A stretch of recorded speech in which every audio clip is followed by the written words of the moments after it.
Oi, bom dia. Bom dia. Eu me chamo Nayara, sou do Recrutamento e Seleção. E hoje eu vou falar um pouco sobre o capítulo 10, que é Não mande patos para a escola de águias. Aí, ó. Eu prefiro não escrever. Eu, como um bom D, eu li o título e já achei que eu sabia sobre o que se tratava. Mas não, eu fiquei muito surpresa com o que o título fala, porque quando a gente fala não mande... Por favor. Deu pra entender? Não é de pato para a escola de águias. Eu, quando li, achei que ia se tratar sobre transformar todo mundo em águias, né? Mas me surpreendeu, porque eu comecei a ler e entendi que ele fala sobre as particularidades de cada pessoa. O quanto é importante ser pato, mas o quanto é importante ser águia, mas saber para qual lado cada um vai. Ele conta e fala sobre um episódio que ele passou com a esposa, que ele gostava muito de comer uma rosquinha em um certo lugar, e toda vez que ele passava e ele via que o letreiro estava apagado, ele falava, as rosquinhas não estão frescas, então eu não vou passar lá.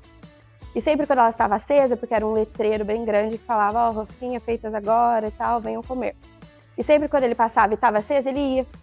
Teve um certo dia que ele passou com a esposa dele e não estava aceso. Mas ela falou assim, eu tô querendo comer, vamos lá ver, né, às vezes tem. Chegou lá e tinha rosquinhas frescas na hora e tal, do jeito que eles gostavam. E ele ficou se perguntando e perguntou para a funcionária, mas você esqueceu de ligar o letreiro para as pessoas virem? Ela falou, não, eu não esqueci, eu simplesmente não liguei, porque se eu ligar vem muita gente e vai ficar muito movimento aqui e eu prefiro ir com mais calma, eu prefiro trabalhar assim. E ele ficou se perguntando, né? Porque ele pensava adiante daquilo, ele pensava num faturamento maior, ele pensava numa receita que podia passar de geração em geração e todo mundo conhecer e virar uma receita famosa, e ela estava disposta a só atender aquelas pessoas e ficar naquele lugar e não evoluir, não sair dali. E a partir daquele momento, ele fala que ele sempre quis transformar pessoas em águias, mas ele entende que nem todas as pessoas foram feitas para serem águias. E não há nada de errado em ser pato. Pato tem as suas particularidades também. Ele fala que o pato nada muito bem, que o pato, se ele vai migrar de um lado para o outro, ele vai muito longe. Uma coisa que a águia não sabe fazer, a águia não nada, a águia não migra muito longe, mas a águia voa alto, a águia tem as suas particularidades, enxerga muito além do que o pato. E o pato nunca vai ser uma águia e a águia nunca vai ser um pato. E tem que ser assim, porque se uma empresa tiver todas as pessoas águias, não vai dar certo.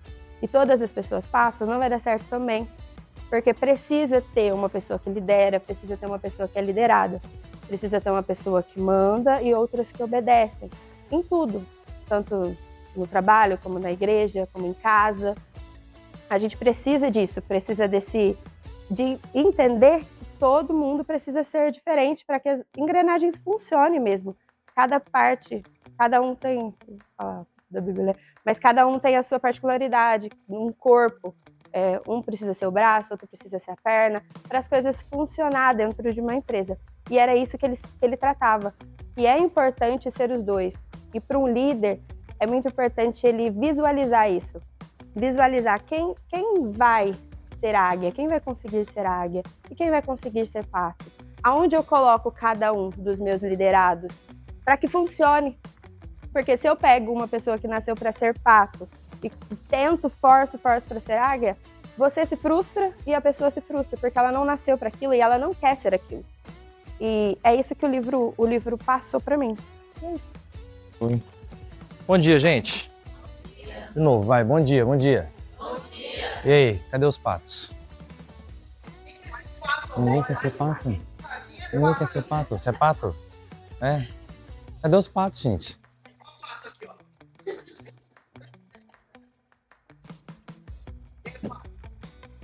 Vamos lá.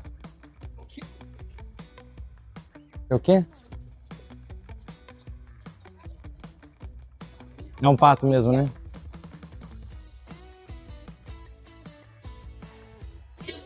Ele mais... Vixe, tem medo de pato? Ah, tá.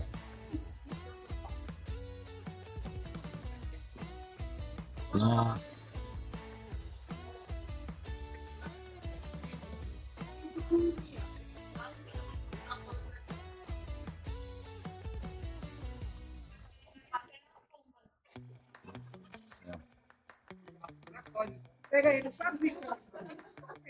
Vamos lá. O que vocês entenderam dessa questão? Putz, eu achei fantástica essa frase. Não mande patos para a escola de águias. Você já fez isso dentro da sua casa? Vou dar um exemplo para você. Quem é casado aqui? Vai, vamos lá. Os casados. Ou quem mora junto, né? Também. Você já tentou transformar o seu esposo, o seu namorado numa águia? Todos os dias? Ó. Constantemente. Mas e agora? E ouvindo essa frase? Não mande patos para a escola de águias. O que fazer?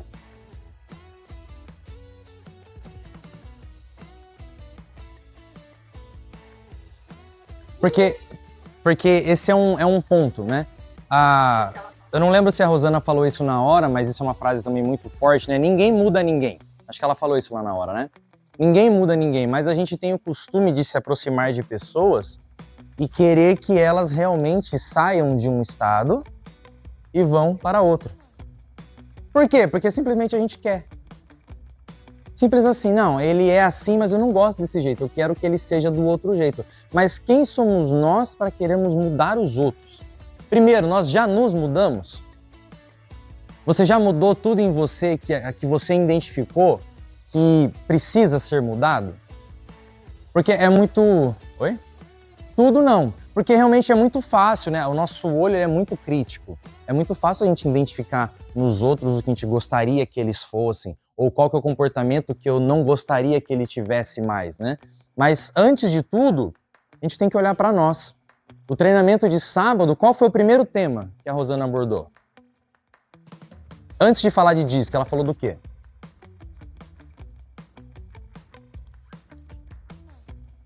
Quem sou eu? Ou seja, ela falou de autoconhecimento.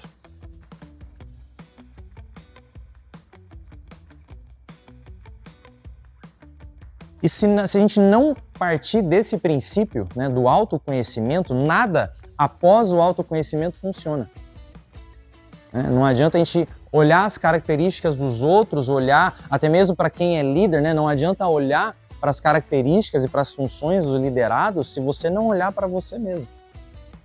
Se não identificar quais são realmente as suas qualidades, quais são realmente os seus pontos a melhorar, se você não se enxergar na totalidade, não adianta pensar que vai conseguir mudar os outros. E não vai. Porque primeira coisa, para você querer mudar alguém, primeiro você tem que se mudar. Para você querer que alguém faça algo, primeiro você tem que fazer. Então, como é que a gente vai cobrar uma mudança se a gente não muda? Já parou para pensar? E isso dentro da sua casa, dentro da empresa, a Nayara comentou, dentro da igreja, né? Às vezes a gente olha aquele irmão lá meio tribulado, lá, né, na igreja a qual eu congrego, tem uma irmã que toda vez ela vai e ela cai e oram por ela e tudo. E aí todo mundo vai e quer ajudar, mas será que as pessoas que estão querendo ajudar aquela pessoa também estão preocupadas em se ajudar? Será que ela está... Porque às vezes a pessoa... E isso não é desmerecimento, isso aqui é uma classificação. O pato não é mais ou menos importante que a águia e vice-versa, né? Mas às vezes a gente acha que só porque é pato não serve. Só porque é desse jeito não serve.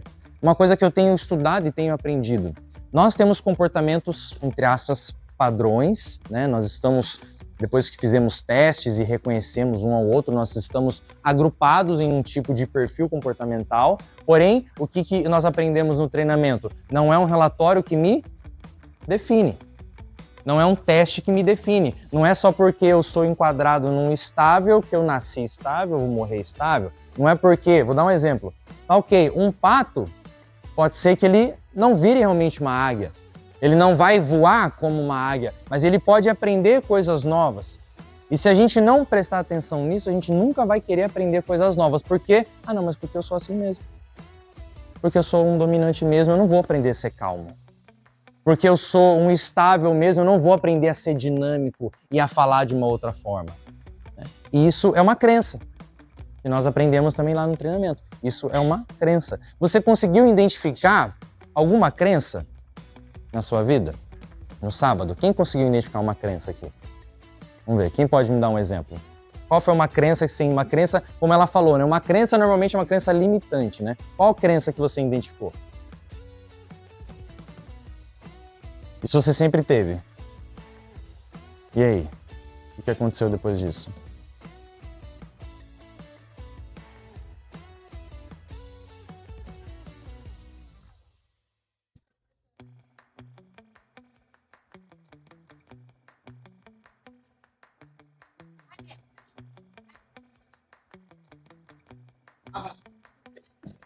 Quase nada, né? Quase nada.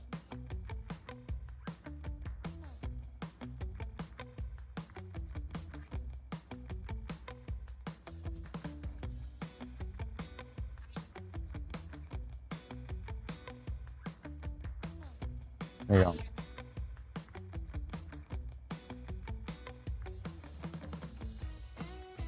Legal. Quem mais? Quem mais teve alguma virada de chave lá? Fala aí.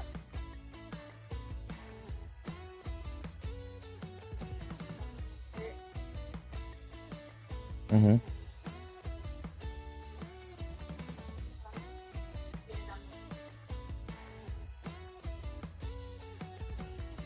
Uhum. Sabe qual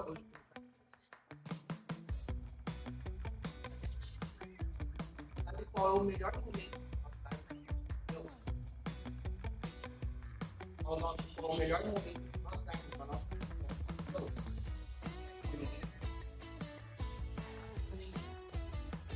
se a gente tem que querer dar um milhão, ele querer colocar o nosso mundo sem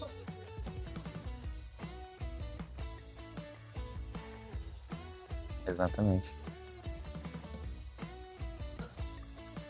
Já dá no meio, né? Tá falando por quê, né? Uhum. Sim, natural. Uhum.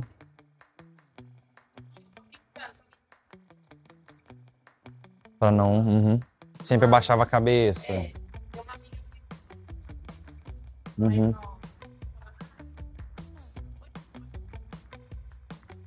Legal. Sim. Sim. Eu digo por mim mesmo, né? Porque naturalmente o meu natural é estável, né? Meu perfil natural é estável. E naturalmente também não gosto de conflitar, né? Quando alguém fala alguma coisa, eu abaixo a cabeça, ou eu fico quieto. E ontem eu tive até uma reunião na igreja e discutindo algumas coisas com o grupo, com o pastor. E aí o pastor quis dar uma opinião e impor alguma coisa, né, sobre mim, sobre um grupo. Só que aquilo me moveu tanto que eu falei, desculpa, eu não concordo. Aí eu mesmo me assustei. Aí eu falei assim, desculpa, mas eu não concordo. E isso, todo mundo ficou olhando assustado, né, pra minha cara, e o pastor olhando pra minha cara, né. E aí ele foi e falou mais alguma coisa, aí eu falei, desculpa, eu não concordo de novo. E comecei. Ó, a sacada. Como é que é o negócio? Né? E aí, no final, ele abaixou e falou e entendeu meu ponto de vista, acalmou os ânimos e depois ficou tudo bem. Né? Porque era um ponto de vista que naturalmente eu não concordava mesmo, mas normalmente quando eu não concordo eu fico meio relutando e, beleza, tá bom, e dou aquela recuada. Né? Mas aí você passa a entender o quê? O que foi uma virada de chave muito importante para mim? E isso eles falaram bastante, né? Que o DISC, ele é o topo da pirâmide, ou ele é a ponta do iceberg. Né? E cada comportamento, ele é justificado por algo que você defende como um valor, ou como um motivador. E aí, até o William perguntou agora há pouco, qual é o seu motivador para ter os comportamentos que você tem? E isso foi a virada da chave para mim. Eu falei, peraí, se eu tenho valores, se eu tenho coisas que eu defendo, se eu tenho coisas que eu acho muito importante na minha vida, por que eu não vou me comportar conforme o valor que eu tenho? Já parou para pensar que isso pode ser um conflito? Você às vezes defende coisas, mas não se posiciona naquilo que você defende, né? E isso foi uma virada de chave. Peraí, eu não vou abaixar a cabeça porque eu sei o que eu estou fazendo, eu sei o que eu estou defendendo e sei o que Deus tem para minha vida. Então não vai ser qualquer pessoa, qualquer informação que vai tirar isso da minha cabeça, porque esse é um valor. E eu vou me comportar conforme o meu valor. E atrás desse valor tem a crença, e atrás da crença tem as experiências. E esse é o ciclo que nós aprendemos lá. Então, acho que o mais importante hoje, nesse tema, não importa se você é pato, se você é águia, se você usa aqueles arquétipos, né? Se você é cachorro, se você é tubarão, enfim, não importa. O que importa é saber quem você é. Golfinho. Não, o pior é que eu fui dar um treinamento numa igreja e tinha um rapaz que ele era meio alegre. E aí eu fui falar que ele era golfinho, pronto. Nossa. A igreja inteira virou pra ele e começou a dar risada. Eu falei, oh, meu Deus do céu. Nossa. Não, é feio. Mas explicar o porquê. Então, não importa quem você é. O que importa é você se conhecer. O que importa é você saber quais são as suas características, quais são os seus valores, o que você faz, o que você defende. E aí, como nós estamos falando de liderança, é muito importante realmente você saber a fundo quem é o seu liderado. Se o seu liderado ele é uma águia, se o seu liderado ele é um pato, você precisa saber. Porque realmente vai ter coisas que um pato vai fazer que uma águia não vai fazer. Aí você vai colocar uma águia para fazer, a águia sai atropelando. Mas tem coisas que é a águia que tem que fazer que não vai ser o pato. Vai precisar de mais agilidade, vai precisar de mais destreza, vai precisar de mais visão. Só que quem tem que ter essa noção é o líder. Quem tem que ter essa visão e conhecer realmente a sua equipe é o líder. Nós já falamos várias vezes aqui, eu gosto sempre de frisar sobre Jesus Cristo, pois Jesus Cristo sabia quem era a águia e sabia quem era a pato. E Jesus Cristo não mandou a águia fazer o trabalho do pato e nem o pato fazer o trabalho da águia. Cada um teve a sua função dentro do ministério de Cristo. Teve gente que precisou ser mais impositivo, como Pedro. Teve gente que precisou ser mais amoroso, como João. Teve gente que teve que ser mais calculista, como Mateus. Mais detalhista, como Lucas. Só que isso é conhecer a essência de cada um. Mas para isso, primeiro precisa se conhecer a sua essência. E aquilo que o William falou agora há pouco, né? A gente passou por um treinamento fantástico. Claro que nós já tínhamos muitas informações, né? Nós já falamos muito sobre o DISC, né? Mas, para mim, o mais importante foi entender que o DISC, por mais que ele seja os comportamentos, existe uma raiz por trás do DISC. Existe uma origem. Então, não é simplesmente eu sou assim e pronto, acabou. Uma frase que eu aprendo e aplico na minha vida é: aquilo que eu treino, eu me torno. E uma frase que ela disse, né? Todo conhecimento que você adquire, ele pode fazer parte de você. Não é só uma informação, é algo que você absorve e aquilo se transforma em você. E você se transforma naquilo por causa de um conhecimento, por causa de um estudo, por causa de uma informação. E aí eu lanço e deixo uma pergunta, né?